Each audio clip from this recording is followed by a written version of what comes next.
there's so much more impact you have. There's a misnomer that thinks, hey, if you put a cop in every street corner, you're going to stop crime. Well, as Sir Robert Peel said, the father of modern community policing, he says a good police force isn't about all the arrests you make. It's absence of crime is an indicator of a good police force. So it's like you want them out there preventing crime. You don't want the crime happening. They'll say, well, why do we need this many cops? We don't have a lot of crime. You have a lot of crime. You don't have a lot of crime because you got a lot of cops, right? I've seen what happens when you take cops off the street and what happens to crime.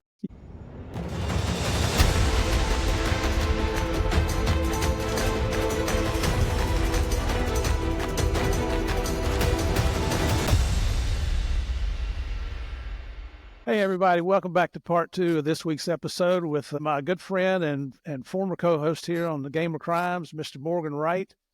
He had to leave the show, unfortunately, left me hanging. Man, I might have called him a few names afterwards, but I got over it. I get mad quickly, but I get over it quickly. And let's just start off right there, Morgan. A lot of people still ask me, how come Morgan's not on the show anymore? Why did he leave? Did I fire you? No, I didn't fire him.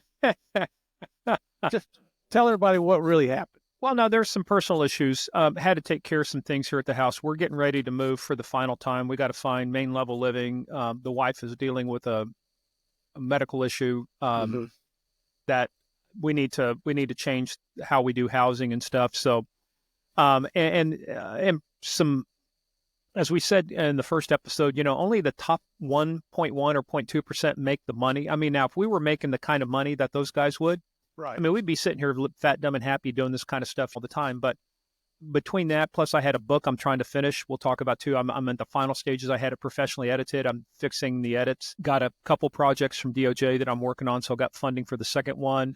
And then one of the companies I do advisory work for really stepped up what they wanted me to do for them. Well, when they ask you to step up, they also increase how they pay you. So it was... Yeah. As they say, it was making him an offer he couldn't refuse. So this was kind of an offer I couldn't refuse. Too, once you start getting close to that retirement age and you start going, how do I fill the bank accounts? How do I fill those coffers? How do we get it to the point of where we don't have to worry about eating cat food like I know the Murphys worry about every now and then, except yeah, right. Well, I mean, it sounds good, right? But the other thing, too, is I think too, and it was nothing, as we found out, too, it takes a lot of time to not only do these episodes, but to do Patreon. Yes. That is the most time-consuming after editing. Yep. And for our regular listeners, I apologize to you guys right now because I'm way behind. But I'm going to try something different here, so I'll be reporting that out to you here shortly. Yeah, so, I mean, there was a lot of, commitment. You do research for the show, finding guests, which we kind of had a division of responsibilities. You go find the guests, get them teed up. We'll do research for Patreon, like the episodes and stuff. But, I mean, it was taking a lot of time, and it was fun. But after a while, you kind of go, okay, is this a hobby or is this a business, right? Yep. And the other thing, too, is quite frankly, I think you and me being who we are and the way we believe, we didn't fit into the bigger picture sometimes of podcasting, which is they want you to go this way. Hey, look, I'm not Call Your Daddy. We're not doing a sex show here. We're not doing a bash one people. Look, if people haven't figured it out by now, at our core, we're cops. You cut us, we bleed blue, right? Absolutely. So, and by the way, as we're doing this too, I have back here, it was the 10th anniversary of my friend Kent Newport, who died in the line of duty with the Kansas Highway Patrol. And so it kind of makes people wonder, I keep this is a rubbing from the National Law Enforcement Officers Memorial Wall. Mm-hmm. Rest in peace, brother. And it was just a couple of days ago was the 10th anniversary of him dying in the line of duty. So it's like, you kind of, people, you have these affiliations, especially with the military and stuff. So the other thing too is we have worked hard to be entitled to our opinion. Mm-hmm. And our opinion may not be your opinion, and we're not everybody's cup of soup, right? Right. And so it was one of those things. You don't like the fact that we don't like this defund the police stuff. Sorry, I've spent a lot of my years defending your right to have an opinion. And that was the one thing I learned too in law enforcement.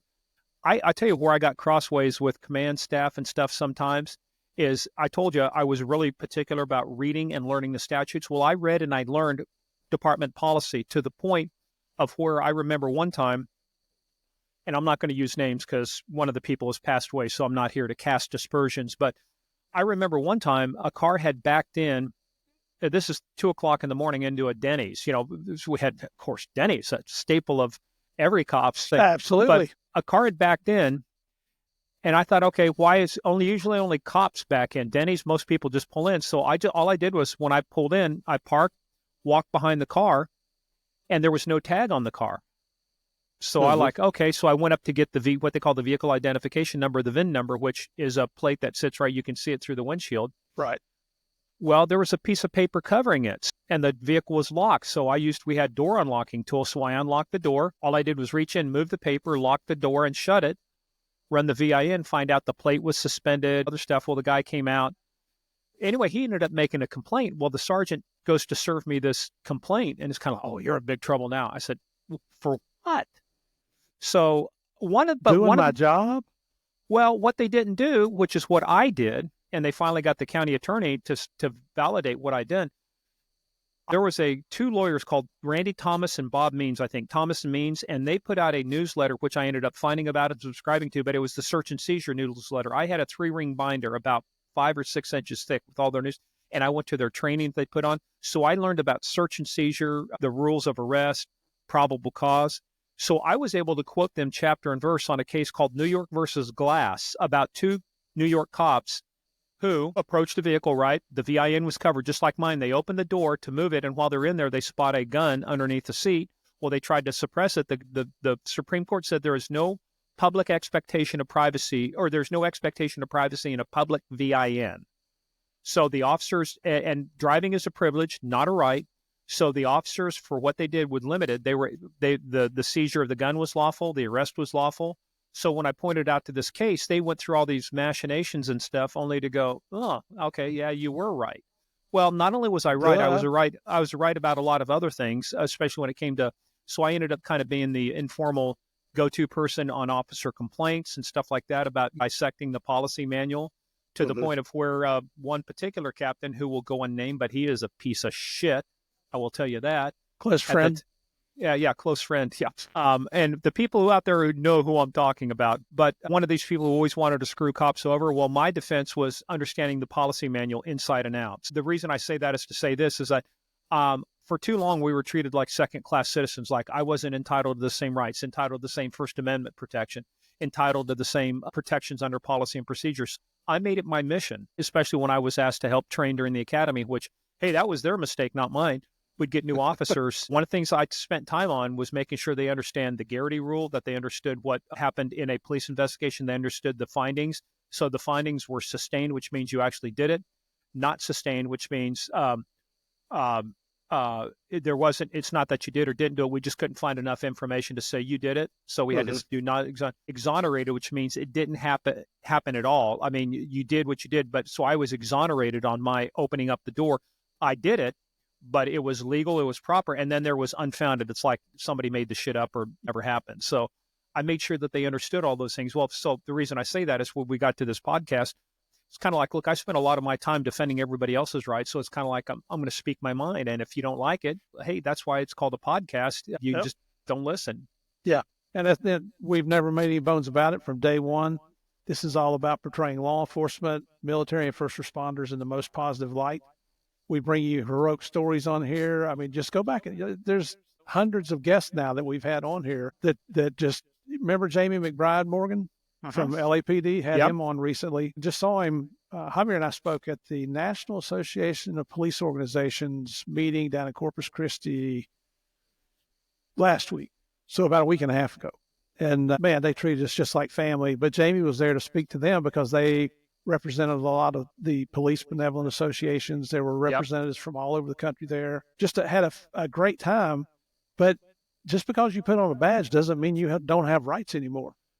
You have additional responsibilities that the general public doesn't do, but it does not lessen the number of rights that I have. Absolutely. So that's, let me tell you, as the guy that's still running the show here, I have no intentions to change it. So damn right. Damn Skippy. If it's not your cup of tea, I think there's a little over 3 million other podcasts to choose from, but I appreciate you staying here, hanging here with us, because there's still a list of, you remember that list I used to keep? I still got 50, 60 names on there. you'll never live long enough to get to all the people we ought to get to tell their stories. Unbelievable. And now it's to the point, Morgan, just like when you were still on the show, people are calling me and saying, hey, what about this guy? What about that guy? Mel Sosa and Santi out in San Diego, they're calling all the time. Hey, what about this guy? He worked this case. It's just fantastic. I got a guy coming up, actually next week's episode, which is, by the time this comes out, people hear this will be a few weeks old. But he was he was a special agent with DEA, but he ran a tactical diversion squad because people started asking me questions. What's diversion? So he does a great job explaining it, but then he introduced me to a diversion investigator who's now in private industry, who worked on cases like Michael Jackson, the drugs associated with his death. Yeah. I mean, she's got 3 different cases that I'm not sure 2 hours is going to be enough time to talk about. But just studs like that you find out things here. You hear guests on here that you're not going to hear anywhere else. So we appreciate you coming back. And damn Skippy. I'll quit doing the cheesy commercials here. And if you like what you hear, patreon.com/Game of Crimes. You got to throw that in there as well. That's right. Patreon.com/Game of Crimes. Here's out of order. That's it. Tell us about it, Johnny. So now you're out of law enforcement, but you still have your fingers in with law enforcement. There was one show that you spent a lot of time working on. What was the name of that show? So America's Most Wanted. So I was about that time, I was a senior advisor early around 2005 and 6. I was a senior advisor for the U.S. State Department Anti-Terrorism Assistance Programs. A lot of this factors into what we're talking about later. So, I'm working on, and before that, I'm working on the U.S. Department of Justice Law Enforcement Information Sharing Program. I wrote what's called the Concept of Operations, which is where I first met Derek Maltz. What am I doing on this thing? Get me the hell out of here. So the strategy after 9/11 is how do you share information between 18,000 federal, tribal, state, and local law enforcement agencies? So that's the thing which led into the work I did on the consolidation of the terrorist watch list, which led into then this stuff with the State Department. And we were over there to help many of our partners, whether it was like Pakistan, Turkey, it was over in India, help our partners in what we called GWAT at that time, the Global War on Terror. How do we help them better utilize technical capabilities, their assets? And so like in Pakistan, I was working with the Islamabad Capital Territory Police, the Federal Investigative Agency, the Special Investigative Group. We were there doing some very specific training for guys like that. Well, as I'm starting to collect all these stories, I'm starting to think the real thing is at the end of the day, we're all trying to find somebody. You're trying to find terrorists. You're trying to stop things. You're trying to find bad guys. You're trying to find cars. So the whole thing is it's about finding people and things and locations, right? Where did this happen at? Well, that's a location. Where did the robbery happen at? That's a location. Where's the body at? That's a location. Where's our fugitive at now? That's a location. Got me thinking. While I was still at Cisco before I went to Bell Labs, I had developed an idea which we built out into a solution. But the way I got onto AMW and working with them was I was running a blog at the time. Blogs were starting to come out, so it was called the Thin Blue Online. There's a play on words. The Thin Blue Online. And I wrote a blog post one time called MS-13, A Clear and Present Danger. And I posted it on this new little thing called Twitter. And I posted a link to it. Well, one of the associate producers from AMW saw that. So we started talking. Well, one thing led to another. And it was like, hey, we've got this. So we started talking about, hey, maybe doing stuff for the show. But that kind of didn't work out. But what did work out was I had this idea about speed and precision, right? A lot of the decision-making stuff we do is about how do we increase the speed of the OODA loop, observation, orientation, decision, action, which was created during Vietnam by a guy named Colonel Robert Byrd, I think. Yeah, Colonel Byrd, Air Force. But how do we increase our decision-making process? And I realized where I got the idea is I was watching AMW one night. It's kind of like, man, it takes a long time, to get information out to the law enforcement. And then I found out why. So you'd be watching AMW, which was appointment television, they called it back then. If you wanted to see the case, you had to watch the show. So you're watching the show, and then you'd see a fugitive, and then you'd call into AMW with the tip, say, I know where this fugitive is right now. But AMW ran their tip center, and it was, you call in on 800 or 100 Crime TV, but you'd call them. Well, in the old days, what they had to do was they had to call the police department. Well, the police department, you're getting a call from an anonymous number. They go, oh, yeah, right. You're the fugitive telling us you're in location A when you're actually in location B, and you want us to go to location A. So the U.S. Marshals had 2 people assigned down there. So what happened is the tip would come in. The U.S. Marshals would get it. They'd call their National Operations Center, who would then message or teletype or send something to the agency, hey, you're about to get a call. This is legit. But it still took too damn long to do it. So I got to thinking, there are two major networks in law enforcement that almost every agency belongs to. One is what's called the CJIS Network, the Criminal Justice Information Services Division of FBI. So that's the thing that has all the criminal history and the stolen plates and the wanted people. It's called NCIC, National Crime Information Center, III, Interstate Identification Index, CODIS, Combined DNA Indexing System, IAFIS, or Next Generation Identification now, so it's got your fingerprints and biometrics. So it has all of these system of services. Well, then there's a kind of another layer, or there's a different network, which we ended up working with. Here's the reason why. It was called INLETS, the original name, as you remember, Murph, National Law Enforcement Telecommunication System, right? Yep. Well, now it's called the International Justice and Public Safety Sharing System, but they still call it INLETS because that's the way it was done. Well, what this is a messaging network that connects not only the law enforcement agencies, but courts and other stuff. It connects 30,000 agencies, including in Canada, Interpol, I-24/7. So I was sitting there one day, Murph, and I go, there's got to be a better way to do this. And all of a sudden I thought it's the issue of trust, right? So if you got a phone call from the outside, you'd go, who the hell is this, right? But if you got a call from but if you got email from a DEA email that says, hey, this is my number, give me a call, the trust is automatic right there. So I mean, plus you have ways of verifying, hey, you're a special agent, you're this, right? How do you establish trust? Well, said, what if every AMW episode had a web page, and on that web page were like videos or locations or pictures? So what if we took that web page, and what you had, we called digital signage for public safety. So when that tip came in, you could send a message. Now we worked it to get AMW, America's Most Wanted, on the INLETS network, treated with what's called an ORI, which is like an IP address, but it's called originating agency number. Give them an ORI, so the message coming across is automatically trusted. Why? Because only trusted people are on the network.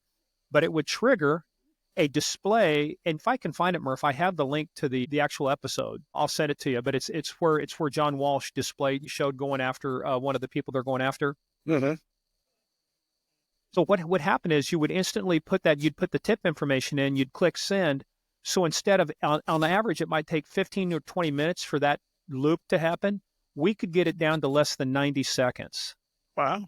And why that was important, because what would happen then, on your screen would pop up a thing that says alert, fugitive in your area or whatever in your area. And then it would pop up the information. Here's the tip information. Here's the location where they say they are. Here's all the information from the case on the guy. The reason being is one of the people we went after was a homicide suspect. He was actually stopped. It's on dash cam video, but they didn't have enough to arrest him. But this guy's basically drunk, but he had just killed somebody. Well, they got a tip on him, and by the time they got to where he was at, this little apartment, the TV was still on, tuned to America's Most Wanted. They missed it because he saw himself on TV and was able to get out of there before the cops got there. Wow. We were on the 1000th episode, which is cool because everyone was down there for the filming of it down at their studios in Washington, D.C. at the National Museum of Crime and Punishment. I got to go to New York to their when Geraldo Rivera, as we used to call him, Horrendo Revolver. But he did a thing at the museum up there for John Walsh. They did a Q&A, got to go up for a special thing, got invited to the Christmas parties. My daughter and I went to their Christmas party. It was really cool, but something was still missing. And so I'm at Bell Labs now working on the National Public Safety Broadband, which everybody now knows called FirstNet. Our team was the first one to build and deploy stuff, the first to do demos, yada, yada. Lesson I learned, never work for the French, because you can't, Alcatel-Lucent owned Bell Labs, and you can't fire anybody in France. I'm not quite 2 years into my stint as the vice president of all public safety, and they decided to lay off my entire division and lay off the division that my president ran. 347 people. Wow. Well, but like I say, every silver lining, I will tell you, they were going to lay them off right before Christmas, and I'm on a conference call with people in France, and I'm like, all right, listen, I got no problem doing time at a French prison. You lay these people off before Christmas. I will come over there. I will find you. I'm serious. I'm saying I will come over there. I will find you. And we will have a kind of discussion you're not comfortable having. You will not lay people off before Christmas. Mm-hmm.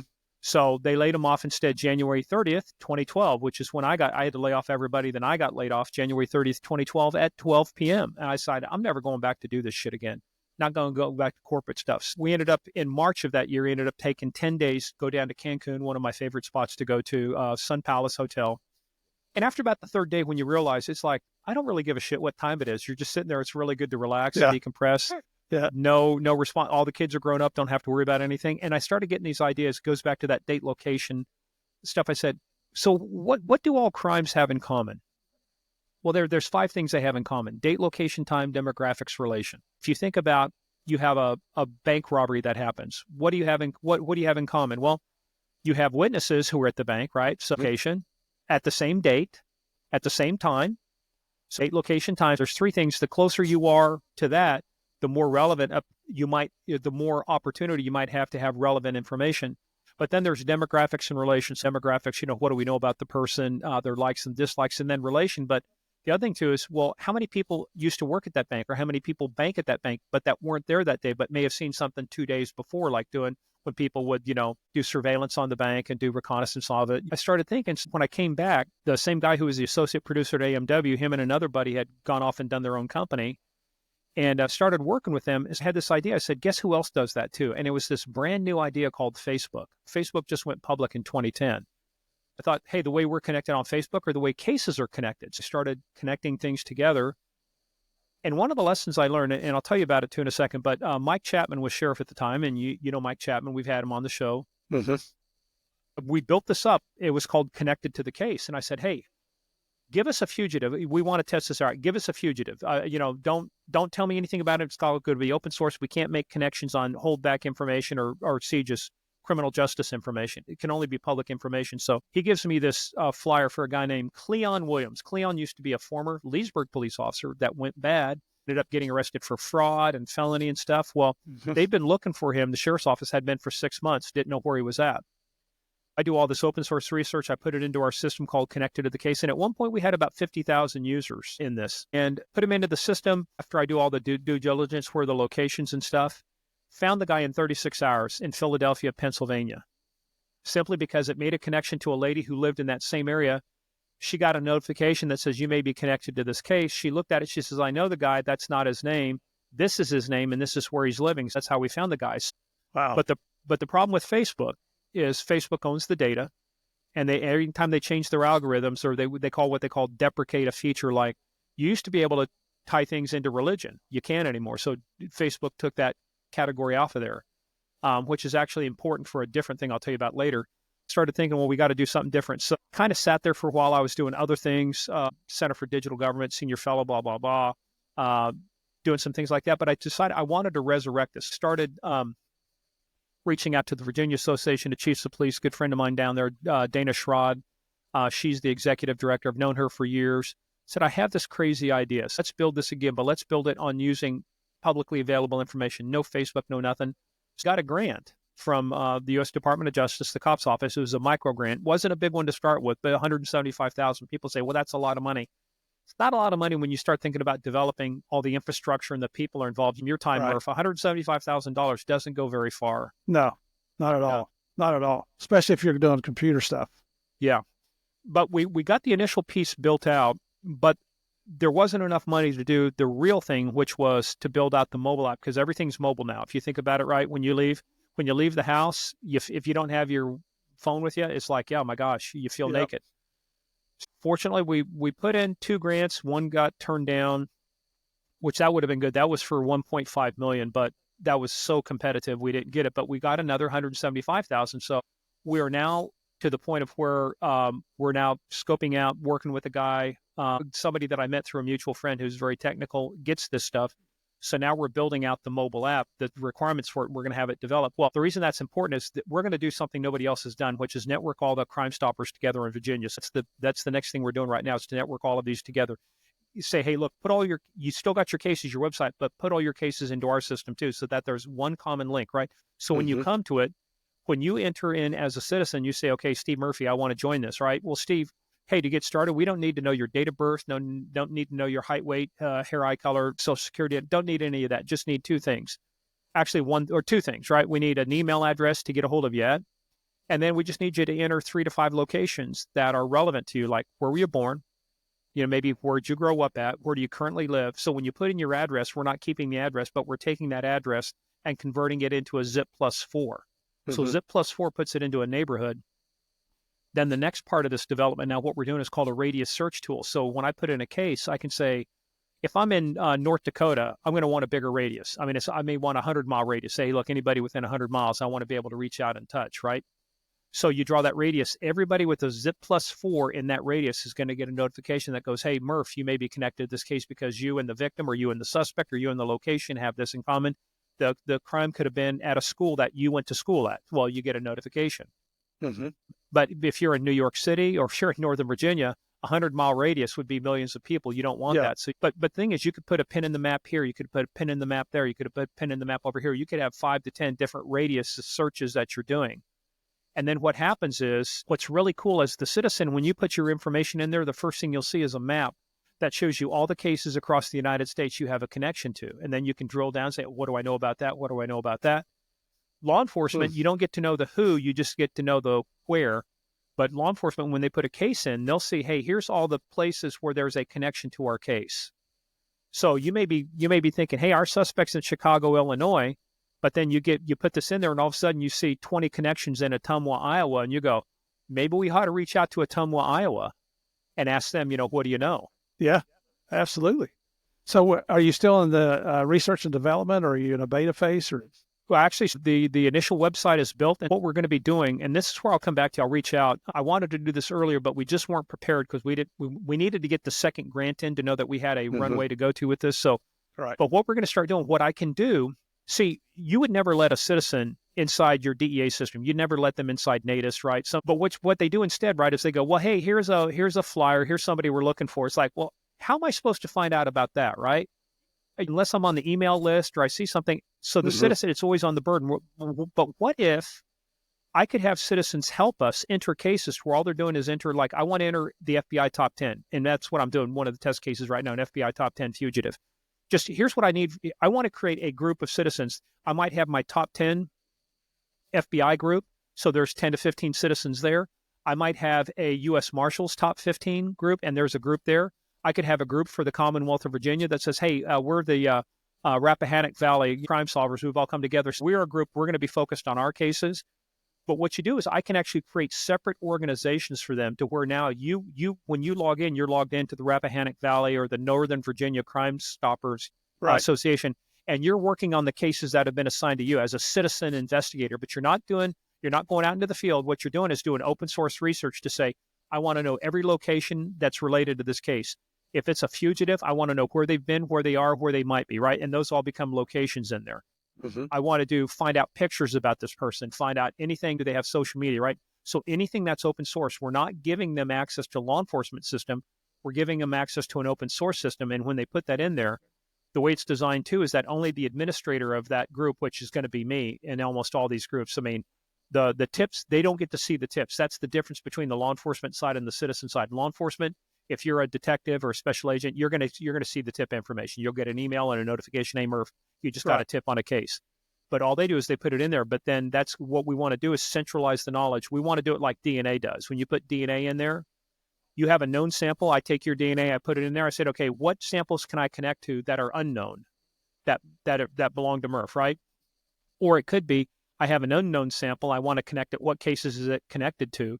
We're going to connect cases to people to people, and people to cases. That's what the whole thing about this is. That's the phase we're at right now, is starting in Virginia, networking the crime solvers, creating those organizations. But then as we get the mobile app done, it's really then to start getting that mobile app out there. Now, the mobile app will be more of a cross-platform. It won't look like your native app, like when you download from the App Store. So this will be more like a web app. It won't have all the features and functions, but it'll be very slick. It'll be very easy to use.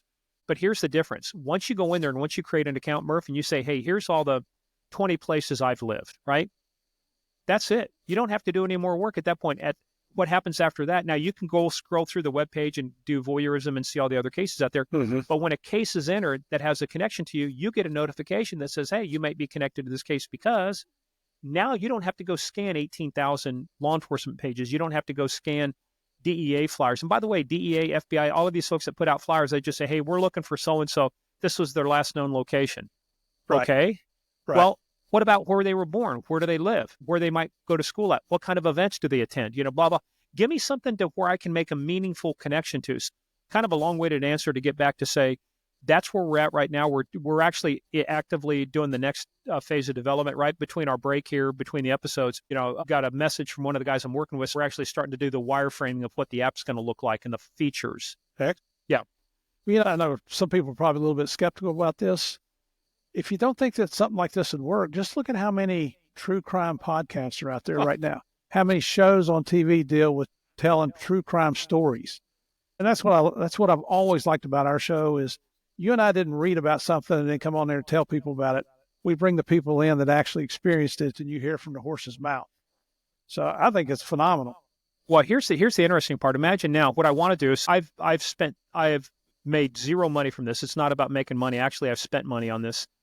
But here's the interesting. So I always told them I'm playing the long game. For me, it's going to be in the media. It's going to be in a show. It's going to be in a podcast. Imagine now you're watching a new version, America's Most Wanted on steroids, whatever we call it, right? Mm-hmm. But we're sitting there. We're saying, hey, tune in at 8 o'clock. We're launching a new case. See if you have a connection to it. Imagine sitting there watching the television show. You've got your app in your hand. And we're saying we're launching the case now. So you launch the case. And instantly you can see if you have a connection to that case. It may go ding, ding, ding. You've got 3 cases you have a connection to now. So you can actually in real time see as the case is launched. And now the other thing is we can have fun with some cases, right? Like the Escape from Alcatraz, still unsolved, where the guy's at. So we could do an Escape from Alcatraz episode where it's like, hey, let's find out who's got connections to this case, or the Black Dahlia case, or great unsolved crimes. So there's a lot of fun we could have with this, but the whole goal is to turn it into a show, turn it into a podcast. And here's the thing too, is I know this too, because of my knowledge of AMW, they might have 2,000 cases that they potentially could address. Only 5 could make it on TV at one time. And you can only do 3 of them justice, even with reenactments. I wanted to create a system where every case has an equal chance of being solved. Doesn't matter your race, gender, it's irrelevant. If the case is in there, it's like DNA. DNA doesn't discriminate based on height, weight, age, race, gender, sex, religion, nothing. It just simply looks, does this profile match any of the profiles in the system? It's a very binary thing. Either it does or it doesn't. So that's the way the system's going to work. It's colorblind. It's designed to help solve cases and level the playing field, right? So that everybody gets an equal chance of having their case being solved, like Native Americans, Alaskan Eskimo, of so many unsolved cold cases on Indian land, and Indian women, Asian women, American Islanders, and Alaskan Natives and American Indians, they have a disproportionate rate of sexual assault and a disproportionate rate of homicide. And we have to figure out a way to solve that. You remember we had John Norris on here, the California wildlife officer, and I saw him at the Southern California Gang Conference this year. He's now involved with doing some investigations on Indian tribal lands here in the United States. I've seen him on social media up in front of Capitol Hill a few times. It's exciting what he's doing, and that's what I love about a lot of the guests we have on here. Just because they retired, just like I've always said, didn't mean that their oaths expired, and he's still doing great things. And we just had an episode on here on October 28th, Earl Cohen, who started out as a University of Central Florida police officer right here in Orlando. He's now the chief of police at the Swinomish Indian tribe up in upstate Washington, real close to the Canadian border. Wow. And just listening to what his authorities and jurisdictions were within an Indian tribe, and it's a small tribe. I mean, I think there's only 1,100 people. It's not a big geographical area, but it's still governed by the same laws that the big, massive tribes are governed under as well. So I think there's starting to be some realization there, maybe through the Bureau of Indian Affairs. Yeah. They understand that what was happening was not working, but who suffers? The Indians themselves, our indigenous tribes. So it looks like they're trying to come up with new ideas now so they can work together to better protect their people. Well, we should talk. But the other thing, too, is even though they say, hey, we got this cold case squad, that's great. You got 500 cold cases. How many can you work on at a time? 1, 2, 3, maybe, if you're lucky, right? But the question is, work on those cases, right? But input all 500 into our system and let it in the background start generating leads. As more people get into the system, more connections will be made. And then what we'll be able to do is use fancy technology to then evaluate the strength of your relationship. It's like, hey, Murph, you may be connected to this case because you and the victim both went to the same school. The only thing is the crime happened 2 days ago, but you went to the same school 27 years ago. I think it was at the log cabin right outside of Philadelphia during the one-room schoolhouse. One room. what I'm saying is, but you might say, well, there's a connection, but it's a lower connection. But now on the other side for law enforcement, imagine now, I have some other things about major cases I don't want to spill the beans on, because there's ways when I think of the Boston Marathon bombing, when we had Ed Davis on, and all the way that, hey, we need pictures and stuff. Well, there's a better way to do that, better way to leave tips. But think about this, though. You think about when you're looking for somebody and you're getting a bunch of tips in. Question is, how do you evaluate those tips? Well, imagine now we can apply technology, artificial intelligence. So as tips come in through the system, what we're looking at is date, location, time, demographics, relation. What is the strength of connection between each of those factors in the case? It could be like, hey, you were just there 2 days ago in the same location where the crime happened. You were at the same location, not quite at the same time, but on the same date in the same place. Right? That's a stronger connection than saying you were there 5 years ago.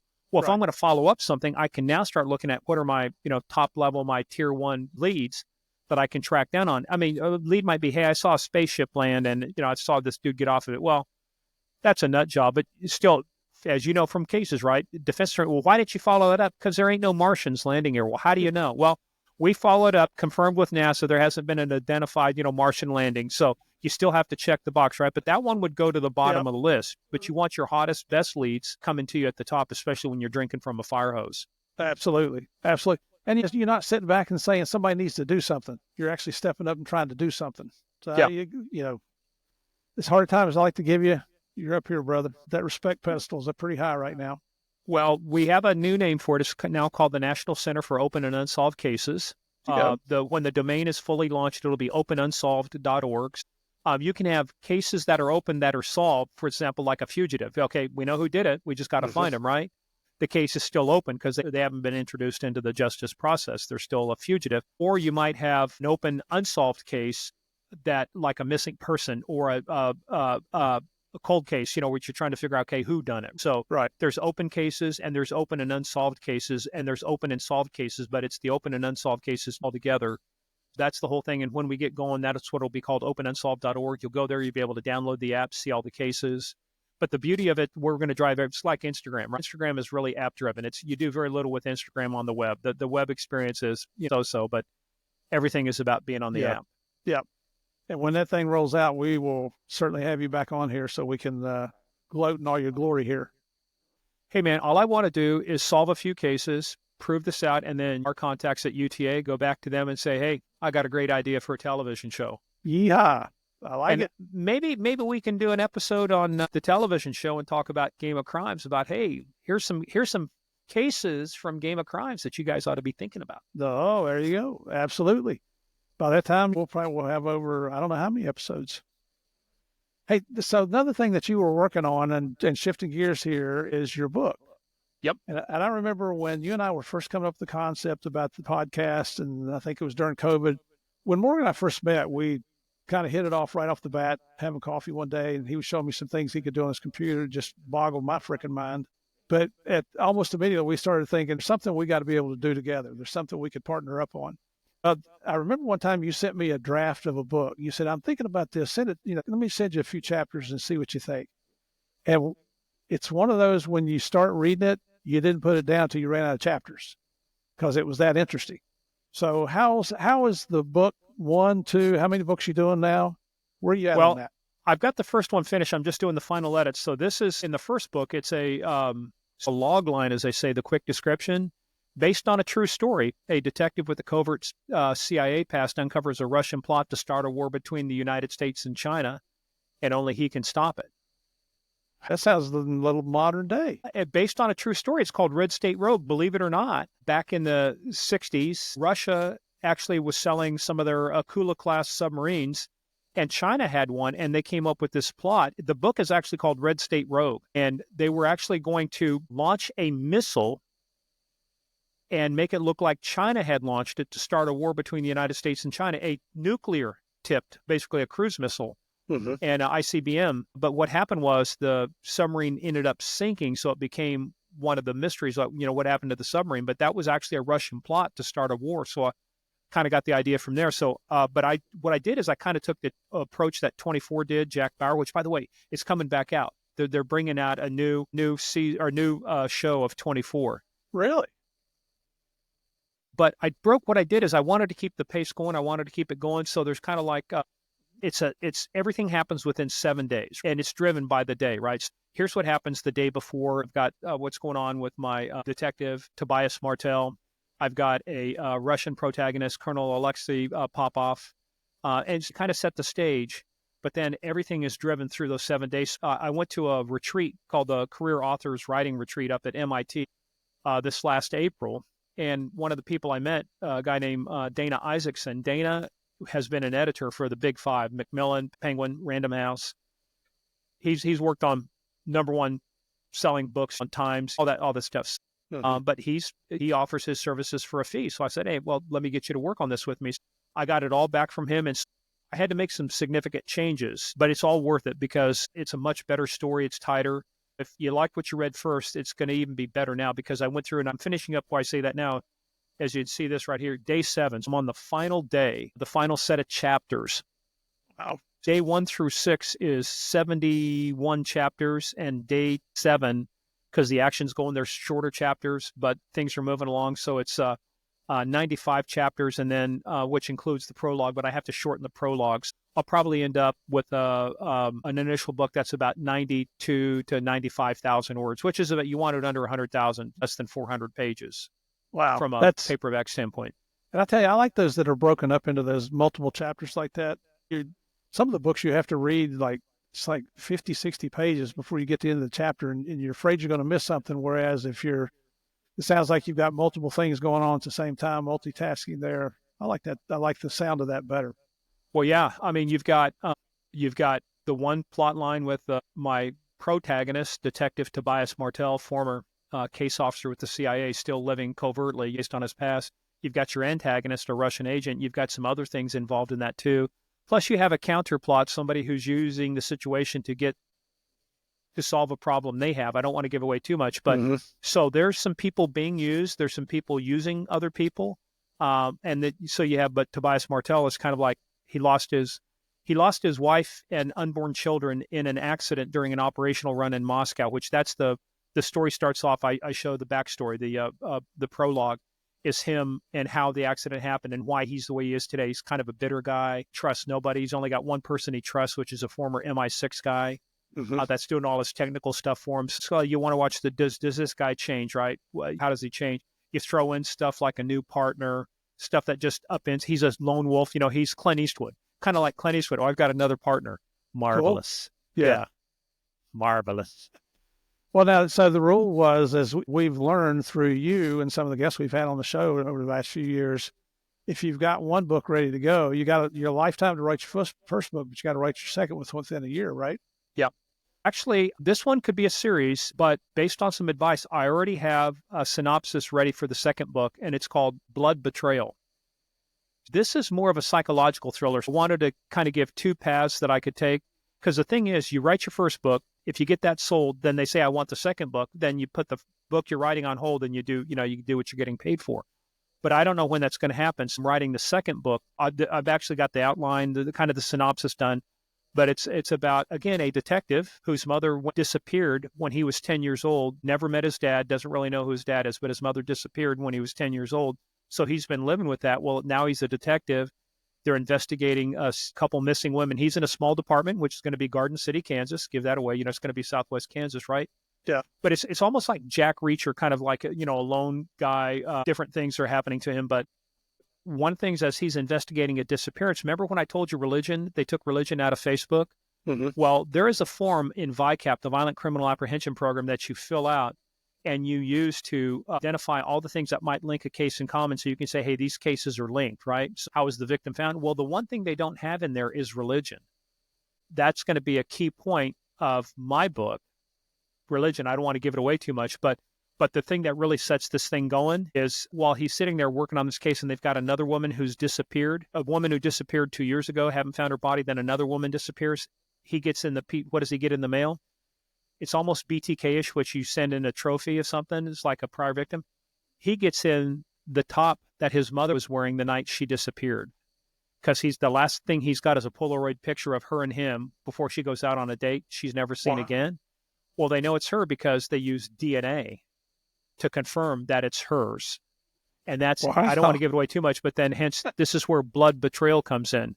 How would you like to find out that you are linked to the person who killed your mother? Wow. That's very, very intriguing right there. Knew that word, did you? Intriguing. Yeah, I know a lot of big words. Yeah, of course you do. So can't define them. I just know them. So what is your timeline on the first book? Having it ready and present it to a literary agent or a publisher? So I went to Thriller Fest back in June up in New York. So right before Thriller Fest was a thing called Pitch Fest where you could go in and meet with agents. So I was able to it's kind of a free-for-all, but you stand in line. But I did my reconnaissance, Murph. I went to the hotel, found out, okay, where are we all meeting? Where are they at? Found some people. I said, hey, how does this really work? They said, well, we're to prevent this cattle stampede.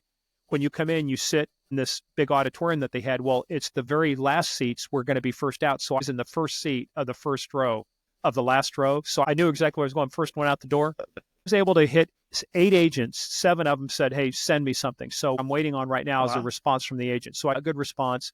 So if that's the case, then if the agent picks you up and agrees to represent you, then it's about selling the book. Then it's about going out on submission, right? So now you submit it and find out, will somebody pick up the book, and then work the deal. So it's the purpose of the agent. Agent doesn't get paid until they sell the book. So that's why they're very selective about what books they agree to take on. So it's going a little over 3 months, which is about the industry standard. I told him, I said, hey, I'm finishing up these edits from Dana Isaacson. And the reason I threw his name out, everybody knew who Dana was, and they knew I was serious because this is a big time editor. I mean, he has a lot of respect. So I said, I'll get it. I said, yep. Just get through Dana's edits and send it to me. Send it to us. So I did with those 7. So it's been about 3 months. It's about the industry average. After 3 months, then you contact them again because these agents are looking at hundreds of books. I can't imagine. I mean, I've heard how many screenwriters there are in Hollywood, and how it's like it's not even 10%. It's more like 1% of all the potential plays and movies and TV shows that are written. Maybe 1% get picked up. Well, some people make their living just on optioning things. They write a lot of good stuff. People say, hey, we may want to use this, so they option it. So they pay you for the option, but they never use it. There's some people that make their living have never been produced. Yeah, crazy, isn't it? So if all these different things you got going on, is there anything else you're doing that we're missing? Really. I mean, that's basically the main stuff. I mean, because one of the things I learned, and that's kind of like, there's only so much time in a day, right? And I got more years behind me than I have ahead of me. So that's why the tough decision was, hey, to leave the show. But I've only got so much time to get certain things done. So I've got to focus in on that. But the point is, if I get these things done, it frees up more time. And you never know. Maybe one of those things to where we may align again. It's like if I get the Open Unsolved working and that turns into a podcast, that could be one of those things where, hey, we got to have here's some stories, because the thing about that will be, it doesn't matter what story brings you in, as long as you come in, then we can connect you to all the other cases. So you start highlighting cases. Here's the case of a missing person. Here's the case of a robbery. Here's the case of a homicide. Here's the case of a sexual assault. Here's potentially a serial criminal. Doesn't matter what brings you in, because once you come in one time and input your information, we're now connecting you to every case that's in the system. And that's what we're trying to do. Just get you in that tent the first time. Yeah. And we'll keep our listeners posted on your progress as this moves along. We're getting towards the end here, and you're in a unique position because of your work and your background and your expertise involving cyber terrorism, cybersecurity.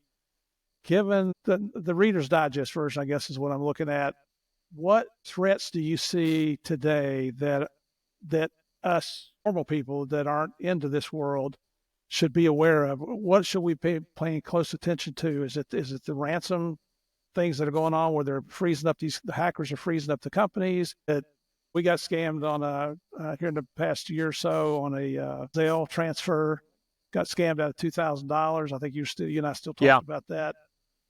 What is it that normal listeners could benefit from you? What words of advice would you have people? Hey, just be careful of this. Keep an eye out for this. I tell you, even though we're talking about cyber, I think one of the biggest threats right now is the issue of deep fakes and artificial intelligence. And here's why. Because a lot of those things are being used to perpetrate these scams. For example, the old Nigerian prince email, how many people have got those, right? You could tell them when they came in because they were worded kind of badly or, But why did they keep coming out? Because they were working. People were still falling for it. And you get the one from the bank that can't even spell the bank's names right, but they're trying to get you to log in, with your username and password. Well, now with these large language models, things like Chat GPT or Grok, if you're on X, or Perplexity, there's these things. You can now write a email that sounds professional, looks professional. I can even say, I can get a lot of your emails, have them ingest it, and I say, write me an email that sounds like Steve Murphy wrote it. Mm-hmm. Your punctuation, your use of words, common misspellings, lack of punctuation, whatever it might be, it could emulate what you do. So now we're getting to the point, the worst thing in the world that's going to happen is not the fact that you don't know whether you can trust it anymore. It's that you trust nothing anymore. I won't trust anything you tell me, right? That's what's happening with the news. So we're seeing that happen. Well, but people are too quick to lock into something. For example, when they put out that picture of the Pope wearing the Balenciaga jacket, the puffy jacket, people go, look at that, the Pope's wearing that. It made it around the world before people said, it's a fake. It's a deep fake. The Pope, first of all, you could tell by the fingers, the way it looked, by the chain that only went kind of halfway and then it stopped, right? It was a fake, but that wasn't people locked in on the Pope. They go, it's the Pope. To this day, there are certain people you cannot convince otherwise. No, that was the Pope. No, it's a fake. Yeah. So but to your point, how does the things like ransomware and other stuff happen? Because I get you to take an action you believe is trusted, which is otherwise untrusted. But I do that by manipulating you. Hey, think about it. Cops do that all the time. We get you run undercovers. Undercovers is absolute deception. When we had Lou Velosi on, they're making you believe I'm a bad guy. Dominic Polifron made the Iceman, Richard Kuklinski, think he was a bad guy, right?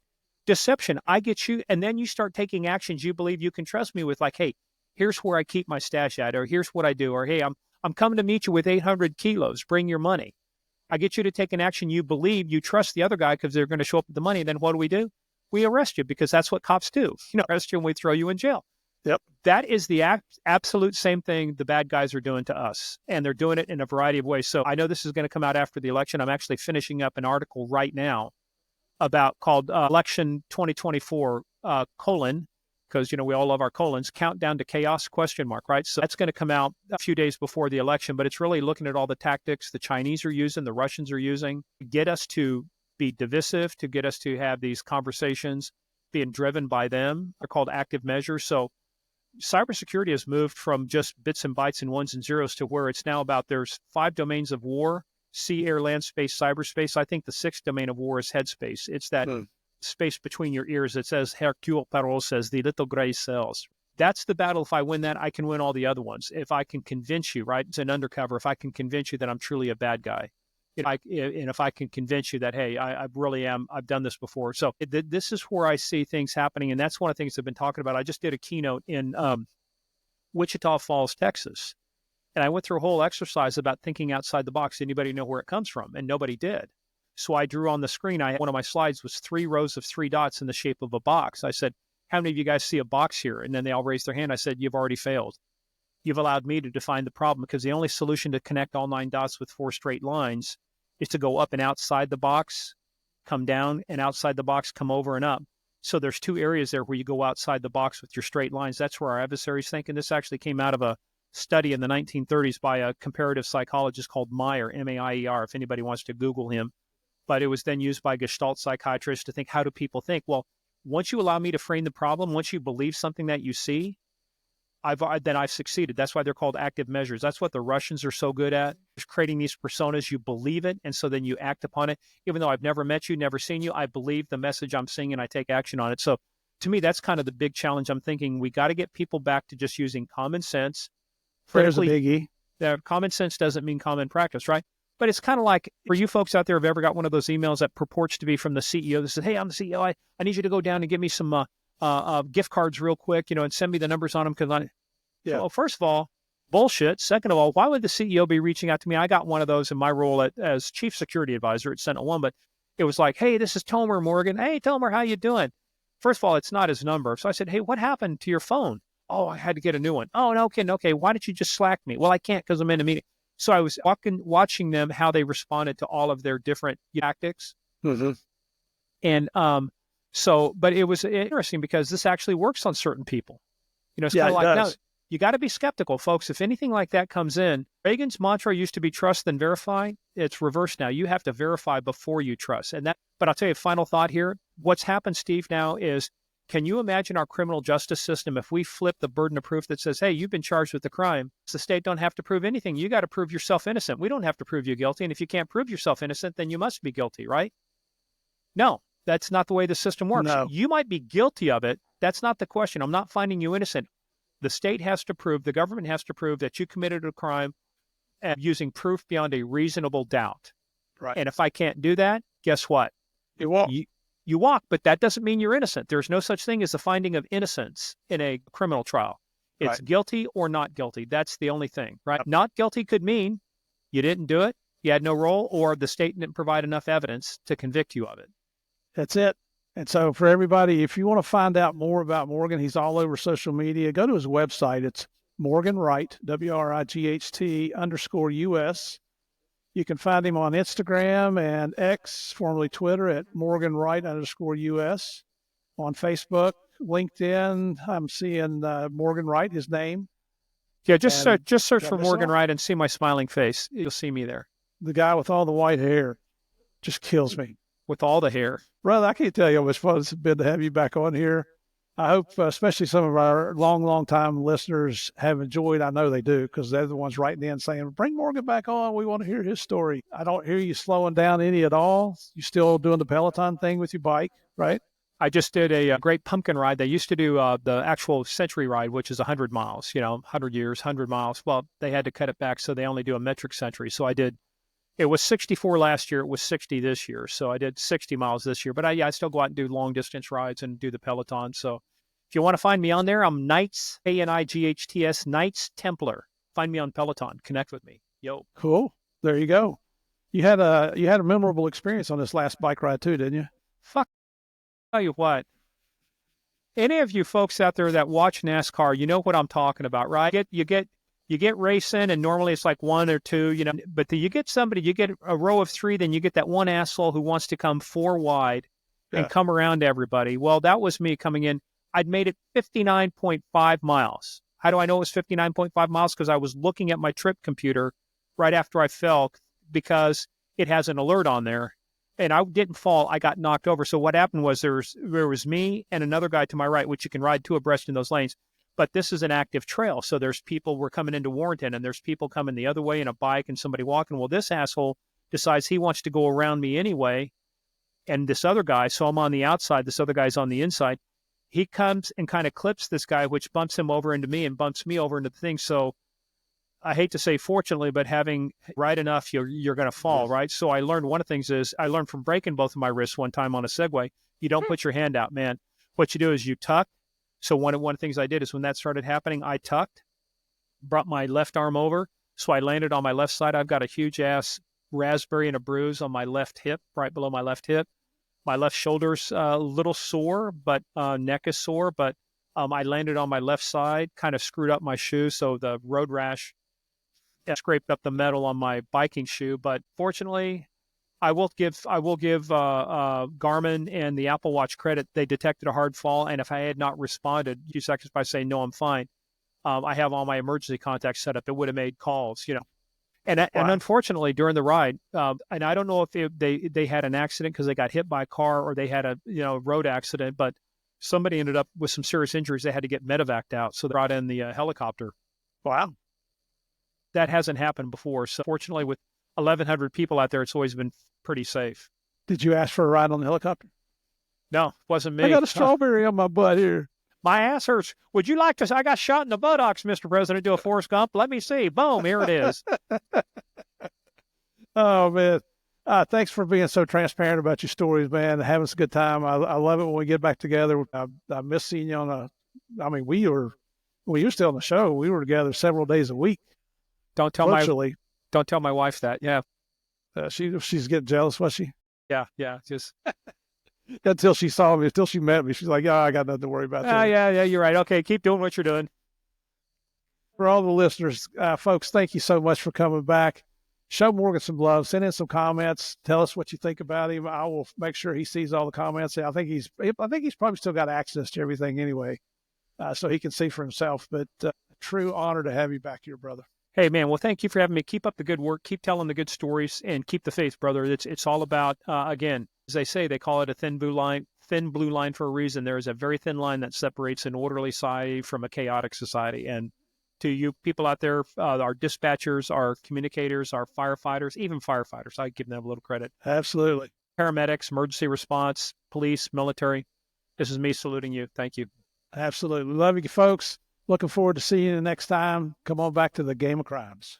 Well, unfortunately, that's it for this week's episode of Game of Crimes with Murph in the Morning.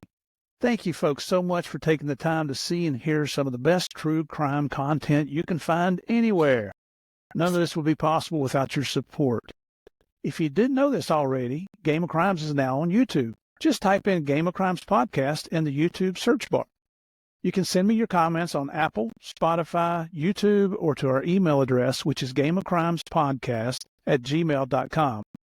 Our website, it's gameofcrimespodcast.com. That's where you'll find all our episodes, books written by our guests, merchandise, and more. If you're looking for even more content, now go over to patreon.com/gameofcrimes and sign up. There you'll find several bonus episodes each month, ranging from serious and current topics to some silly and fun events. And you can even get early access to each week's interviews before they drop on YouTube or wherever you listen to your podcast. You can even subscribe for free and hear the first 5 minutes of each episode, and that's to help you decide if you'd like to spend some of your hard-earned cash to hear more. That's patreon.com/Game of Crimes. To all our guests here on Game of Crimes, it's an honor and a pleasure to have you on the show. I mean that sincerely. Thank you for your service to your communities, your countries, and for taking the time to tell us about your adventurous lives. May God bless and protect all the men and women in law enforcement, our military, and all of our first responders. And you know what? This goes for all of our listeners as well. Thank you for your continued support. And just one last thought here. It's okay for us to have different ideas and different opinions, but it doesn't mean we can't continue to be friends. All right, my final thank you. Thanks for joining me again to play the biggest, the baddest, the most dangerous game of all, the Game of Crimes. I'll see y'all next week.